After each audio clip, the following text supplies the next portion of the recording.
Welcome to Old Testament in a Year. Day 331. Ezekiel 45. When you divide the land among the tribes of Israel, you must set aside a section for the Lord as His holy portion. This piece of land will be 8 1/3 miles long and 6 2/3 miles wide. The entire area will be holy. A section of this land measuring 875 feet by 875 feet will be set aside for the temple. An additional strip of land 87.5 feet wide is to be left empty all around it. Within the larger sacred area, measure out a portion of land 8 1/3 miles long and 3 1/3 miles wide. Within it, the sanctuary of the most holy place will be located. This area will be holy, set aside for the priests who minister to the Lord in the sanctuary.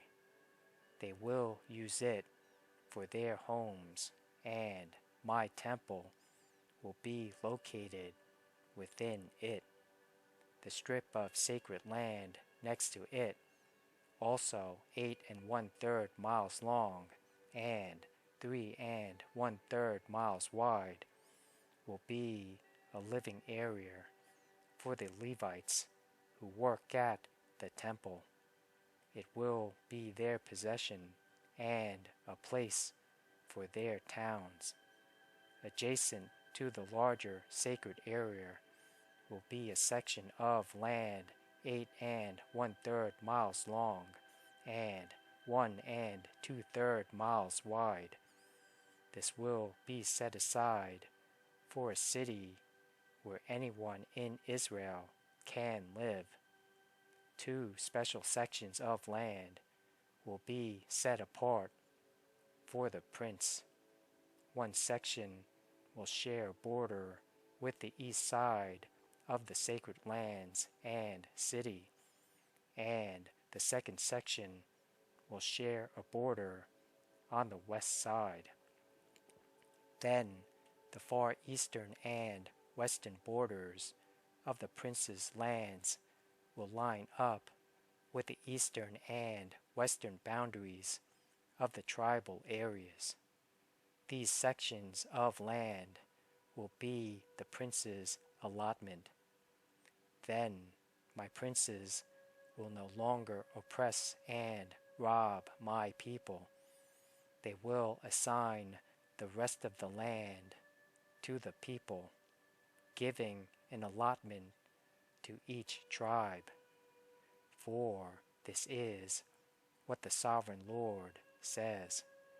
Enough, you princes of Israel. Stop your violence and oppression, and do what is just and right. Quit robbing and cheating my people out of their land. Stop expelling them from their homes, says the Sovereign Lord. Use only honest weights and scales, and honest measures, both dry and liquid. The omer will be your standard unit for measuring volume. The ephah and the bath will each measure 1/10 of a omer. The standard unit for weight will be the silver shekel. 1 shekel will consist of 20 gerahs, and 60 shekels will be equal to 1 mina. You must give this tax to the prince, 1 bushel of wheat or barley for every 60 you harvest, 1% of your olive oil, and 1 sheep or goat for every 200 in your flocks in Israel. These will be the grain offerings burnt offerings and peace offerings that will make atonement for the people who bring them, says the sovereign Lord. All the people of Israel must join in bringing these offerings to the prince. The prince will be required to provide offerings that are given at the religious festivals, the new moon celebrations, the Sabbath days, and all other similar occasions. He will provide the sin offerings, burnt offerings, grain offerings, liquid offerings, and peace offerings to purify the people of Israel, making them right with the Lord.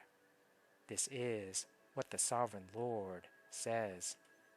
In early spring, on the first day of each new year, sacrifice a young bull with no defects to purify the temple. The priest will take blood from this sin offering and put it on the doorposts of the temple, the four corners of the upper ledge of the altar, and the gate posts at the entrance to the inner courtyard. Do this also on the seventh day of the new year for anyone who has sinned through error or ignorance. In this way, you will purify the temple. On the 14th day of the first month, you must celebrate the Passover. This festival will last for 7 days. The bread you eat during that time must be made without yeast. On the day of Passover, the prince will provide a young bull as a sin offering for himself and the people of Israel. On each of the 7 days of the feast, he will prepare a burnt offering to the Lord, consisting of 7 young bulls and 7 rams without defects. A male goat will also be given each day for a sin offering. The prince will provide a basket of flour as a grain offering and a gallon of olive oil with each young bull and ram.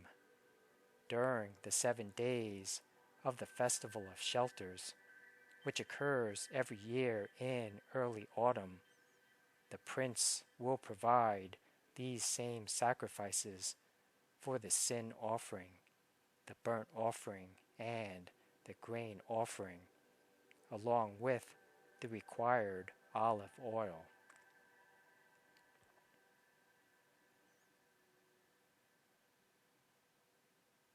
Ezekiel 46. This is what the sovereign Lord says.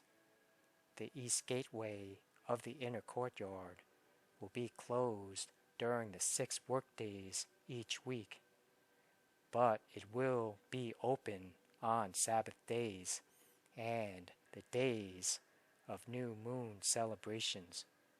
The prince will enter the entry room of the gateway from the outside. Then he will stand by the gatepost while the priest offers his burnt offering and peace offering. He will bow down in worship inside the gateway passage and then go back out the way he came. The gateway will not be closed until evening. The common people will bow down and worship the Lord in front of this gateway on Sabbath days and the days of new moon celebrations. Each Sabbath day, the prince will present to the Lord a burnt offering of 6 lambs and 1 ram, all with no defects. He will present a grain offering of a basket of choice flour to go with the ram and whatever amount of flour he chooses to go with each lamb, and he is to offer 1 gallon of olive oil for each basket of flour. At the new moon celebrations, he will bring 1 young bull, 6 lambs, and 1 ram, all with no defects. With the young bull, he must bring a basket of choice flour for a grain offering. With the ram, he must bring another basket of flour, and with each lamb, he is to bring whatever amount of flour he chooses to give. With each basket of flour, he must offer 1 gallon of olive oil.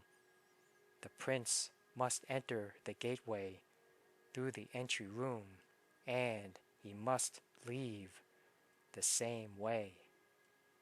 But when the people come in through the north gateway to worship the Lord during the religious festivals, they must leave by the south gateway. And those who entered through the south gateway must leave by the north gateway. They must never leave by the same gateway they came in, but must always use the opposite gateway. The prince will enter and leave with the people on these occasions.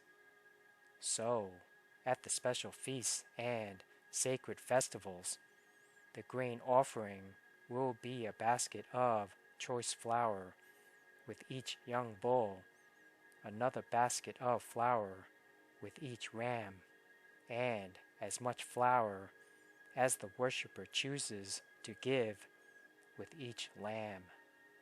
Give 1 gallon of olive oil with each basket of flour.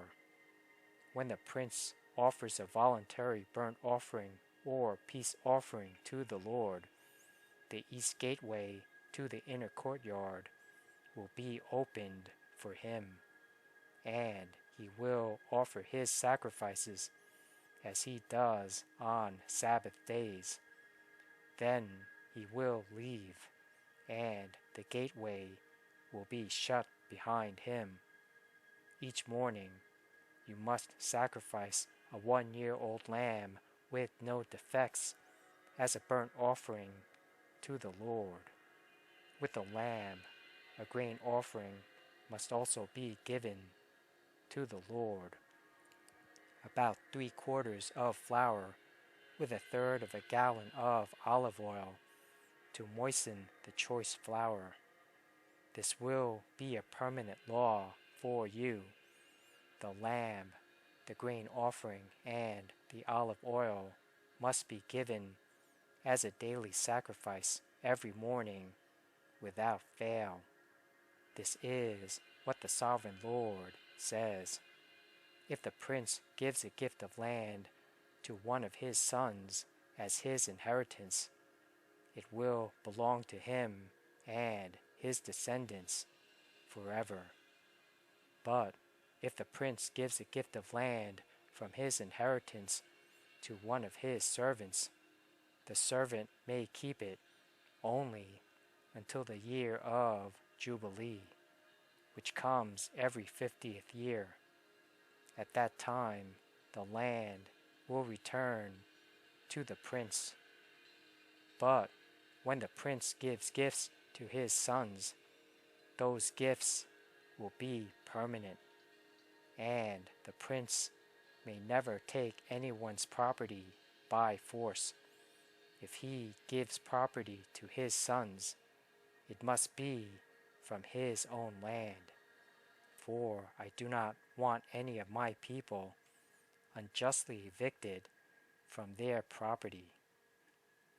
In my vision, the man brought me through the entrance beside the gateway and led me to the sacred rooms assigned to the priests, which faced toward the north. He showed me a place at the extreme west end of these rooms. He explained, This is where the priests will cook the meat from the guilt offerings and sin offerings, and bake the flour from the grain offerings into bread. They will do it here to avoid carrying the sacrifices through the outer courtyard and endangering the people by transmitting holiness to them. Then he brought me back to the outer courtyard and led me to each of its 4 corners. In each corner I saw an enclosure. Each of these enclosures was 70 feet long and 52.5 feet wide, surrounded by walls. Along the inside of these walls was a ledge of stone with fireplaces under the ledge all the way around. The man said to me, "These are the kitchens to be used by the temple assistants to boil the sacrifices offered by the people."